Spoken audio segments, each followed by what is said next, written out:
Hi, I'm Katie. I'm the Vice President of Marketing and Community with First Source Federal Credit Union, and we're so happy that Love Living Local is having us on. A few years ago, we did a bunch of segments called Financial Fridays, where we would be live at radio stations and share tips and tricks and just anything that was educational to help our listeners be able to live and bank smarter. And after a while, that moved more to online. It was a little bit more engaging where you could play with calculators or read articles yourself. That went to kind of bi-weekly, and then it went to monthly. And we haven't been back live doing it in quite some time. So we were really excited to join with Love Living Local to bring this education back to our community and to the listeners. We've learned that more recently, so many people have questions, and it's a lot of first-time questions. And we said, this is a really great platform to be able to answer those questions. So two that have been really hot on our radar that we're going to talk about are going to be mortgages, specifically first-time home buying. And then a little later, we're going to talk about first-time car buying. I'm really excited to have two of our mortgage experts with us today. I have Jamie and I have Tony. And I'm just going to kind of read through some of the questions that we have found that our members have been asking us more recently, because we figure if they want to know, the rest of the community must want to know. And that's primarily what we do, right, is try to educate and make sure that our community can live and bank smarter and not have those fears of how to manage their money. So excited to be with you guys today. Hello. So I think the first thing is really where to start, right? When getting a mortgage is complex. It's a big loan. It's a big deal. So if I am a first-time home buyer, maybe I'm renting, maybe I'm still living with my parents or someone else that I trust, what do I have to do to even get started? I would start out being, you've got to know your financial picture, right? You must have an idea of where your financial picture is overall, I think, or if you don't know that, that's the question that they should lead to us with. I really don't know where I am financially. I don't know where I want to be, but I know I want to buy a home someday. Can you at least get me started? So when you say financial picture, is that how much I make? Is that what I'm spending? What does that look like? Yes. Yes to everything, right? The overall, yeah. Where your credit is, you always want it higher than whatever it is. No matter, that's just the higher the better, people's right? Personalities in general, but yeah, the higher the better. Yeah, what's coming in, what's going out. That's the biggest piece. What's coming in, what's going out is the biggest piece and the biggest misconception, because a lot of people will say, starting out, my neighbor has an 800 credit score and they got this $500,000 house, but your credit score doesn't depict how much of a house you get, right? And do you find that too? Sometimes they think because their credit is excellent, they're going to get the most expensive house. But it really lies in your debt to income ratio, like you said, what you make. Affordability is always the biggest piece of all of it. Sure, because no matter what I make, if I have a huge amount that I'm paying out, that monthly I have to be paying that off, then I can't afford that same house. Right, and that's the biggest misunderstanding I find with people that are starting out with their finances. They don't realize what they pay out in relation to what they make.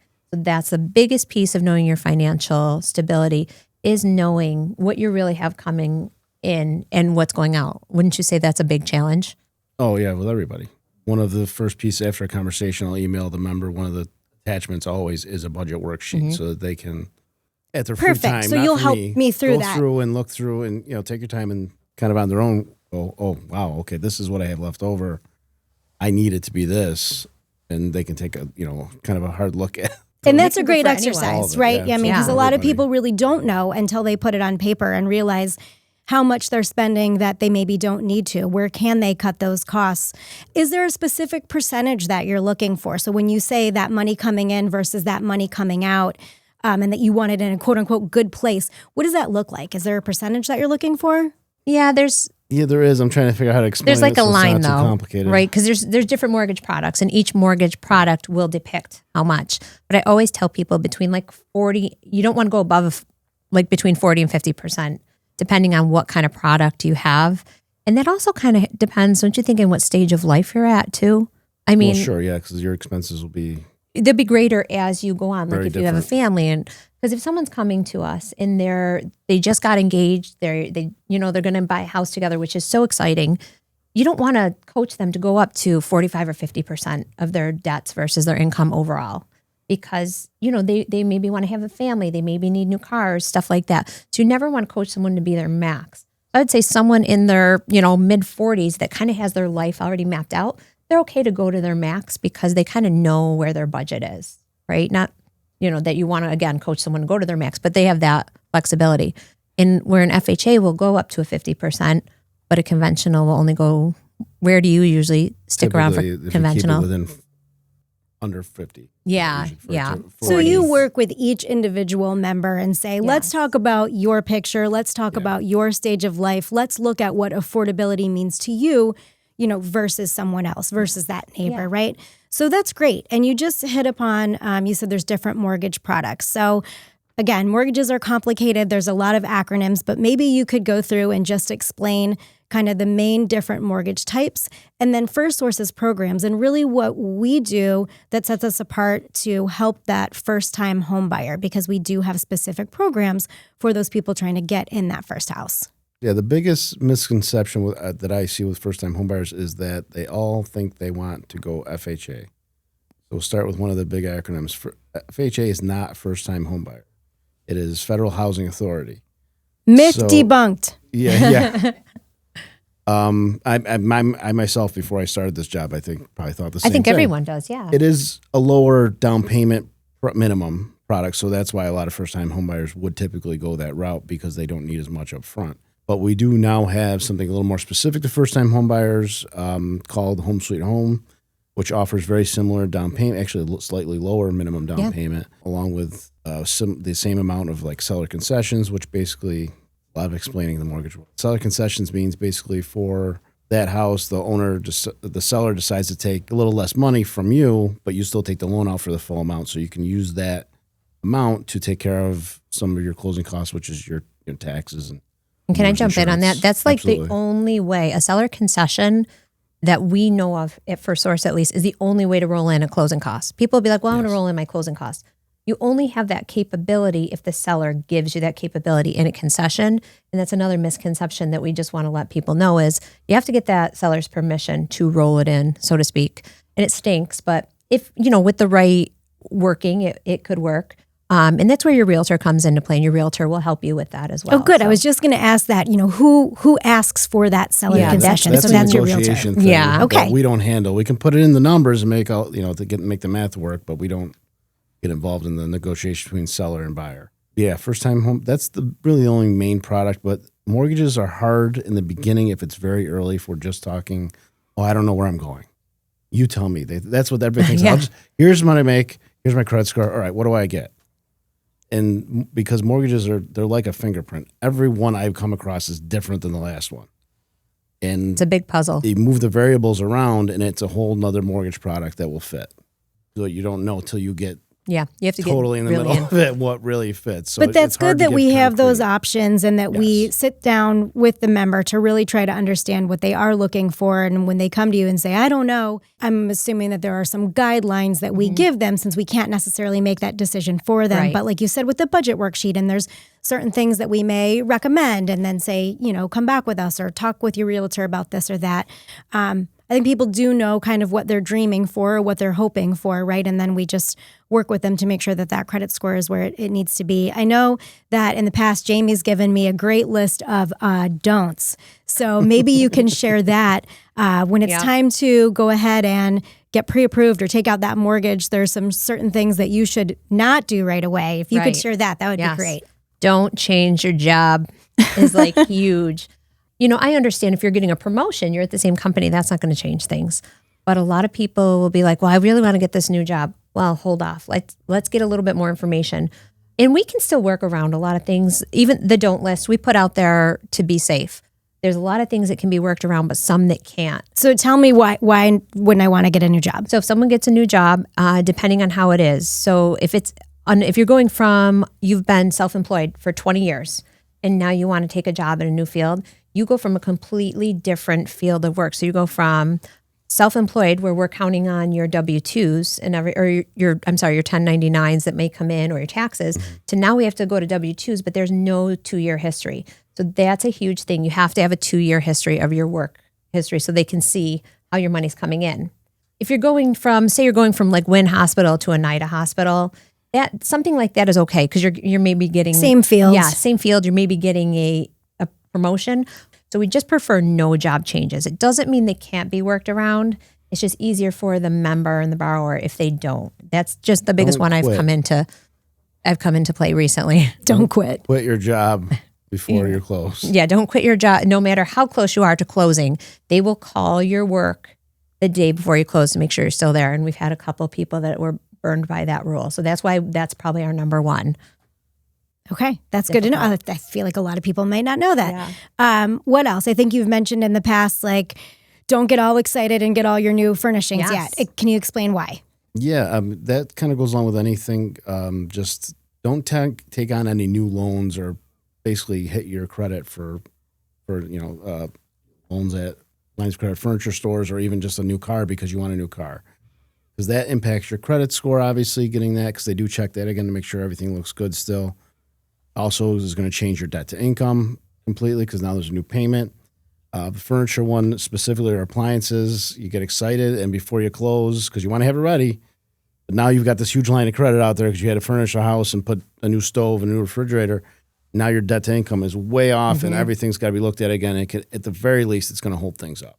And that makes a If big not, difference. Yeah. Completely put the kibosh to the whole thing. Okay.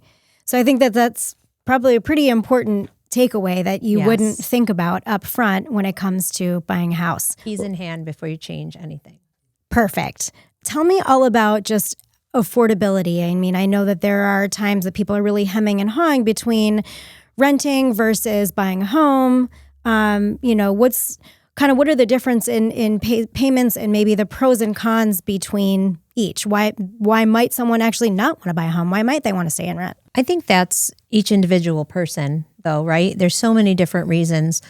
People have a need for their own home for an individual reason, right? People will call us and they need a home now because they're being not evicted for anything wrongdoing, but maybe the person sold the house and they need somewhere to go and they realize that they've been paying $1,500 a month in rent. They should be able to afford a nice home at that point, in which most of the times they can. So I can understand wanting to put your money into your own investment rather than someone else's rental. But you also have to think about, you want to have the extra money in case your furnace goes, in case your water boiler goes. So if you can truly afford those kind of things, if you've got like 6 months of reserves somewhere for savings, in addition to what you're going to use for down payment and closing costs, then by all means, it's definitely time to buy a home. Because why pay $1,500 a month in rent when you can pay it for a mortgage? If you find that it's a struggle and you're paying like $800 a month in rent and it's a struggle and you want to buy a house because, you find you can get one for $1,000 a month, it might still be a struggle because now you're upping your payment $100 or $200 more. And if you don't have that in your savings, that should show you right there that you didn't have the extra money every month. So it becomes hard. And that's how I usually help people understand the cost is you're changing from this much a month in rent. If you have that much in your savings, by all means, it sounds like you really can do it. If you don't have anything in your savings, it just doesn't sound like the right time to make that jump. So you really do need to plan and prepare. Yeah. You need to think about the maintenance costs, whatever upkeep is for the house. Let's not even talk about how much my heat bill is this month. So, yes. And we know we recently both bought houses in the last 2 years. And even... You've been in the thick of it. Yeah. Even we... you expect costs to be at a certain point and we're prepared. We're both, we have families and whatnot, but no matter how prepared you are, you aren't prepared, right? So you always just want to have a safety net because you never know what's going to come up, or whether it be things in the basement, things in a pool, or, so you always just want to be, it's really just about preparedness, really. Is there anything that you can think of that we haven't shared today just about being prepared for getting your first home? How we can help, kind of what you feel maybe are the first, second, third steps. Should someone call us? Should someone make an appointment? Tell me about all those things. They can call us, get through to the mortgage lender or talk to one of our regular consumer lenders that'll kind of walk up through and see what they need, give them an idea, and then kind of pass their information on to us. Another big piece that we touched on kind of briefly was down payment. We don't have any products right now that are 0% down. They're none in New York State right now. And it's not like down payment for a vehicle. So that's why I think a lot of people have that misconception. Like you put a couple $1,000 down on a car you're in great shape. With a house, it's a Significant. percentage. Yeah, it's obviously significantly more because you're So making there is the significantly bigger VA, purchase. but that's a different ballgame. That's a whole nother. Yeah, Sorry. that's the problem. I can't say there's in New York State. There is the VA, a whole nother ballgame. But There's call us VA and we'll help you with loans, the VA, typically- but they're difficult. Yeah, typically regular consumer loans or mortgages, there's no 0% down. So FHA or even the Home Sweet Home needs at least 3 to 3.5% down payment based on the sale amount. Conventional is 5%, and then obviously in between there's different products, and the more you put down, the better. But yeah, I think that's a big one with first-time home buyers is like, oh, I've got $1,000 in my savings account. That should be enough to take it. And that's not even, because you also have your closing costs. That's the other fun part. 2 separate piles of money that sometimes are almost identical. Yeah. Depending on, Now, what about taking out a loan to cover your down payment? Not Can I do allowed. that? Not allowed to do that unless you take out a vacation loan and it's for like a tropical vacation and we don't know that it's not for a vacation. But all funds should be in someone's account for 60 days to be verifiable because they will go back Sure. and verify funds. So unfortunately, I'd love to tell people if it's in their debt to income ratio, yeah, get a loan, but they don't love to see that. There may be a workaround, but it's So really, people do need to think about it, and they need to plan and prepare, and they need to start setting aside a little bit every week, every month, whatever they can afford to plan and prepare to get that home. I think the biggest thing I would say to people is come with an open mind, right? Because we want to help you. We want to help you get a house. I feel like everyone deserves their own house, their own space, no matter what. You're working hard, you have family, you deserve your space. We want to help you get there. It's just getting there. You have to have an open mind because sometimes we have to be creative, and we will, but it's not always so black and white. So as long as you have an open mind and you're willing to listen to things that we're guiding you to do, it most of the time will work out because, we come across a lot of hard ones, but 9 times out of 10, we're able to get them to work as long as people can be open-minded and patient. Well, I hope we have some younger listeners today that are, even if we plant the seed with them to say, hey, I'm not ready for a house today or tomorrow, but I'm going to be, a few years down the line.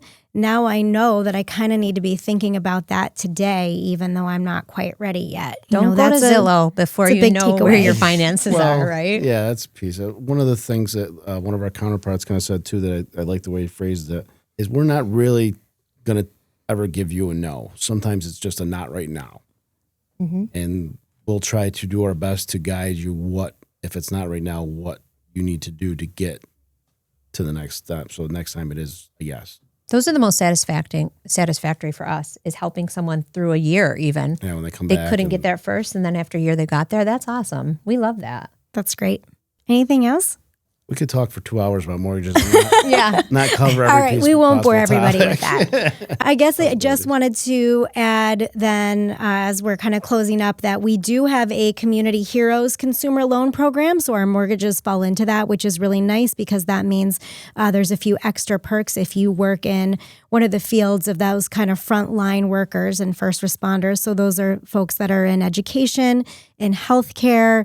They're either active duty or military, veterans. Who else is in that? EMT, police and fire. So that's really just a nice perk just to give back to those who give so much to our community. And as well, you can always just check out fsource.org and hit up our mortgage page and you can see all of our different mortgage options that we have. Again, Tony and Jamie are super approachable, as are all of our financial service reps. So please, give us a call, make an appointment if you have questions on mortgages. We definitely have answers. Thanks, guys. Yeah. Thank you, Katie.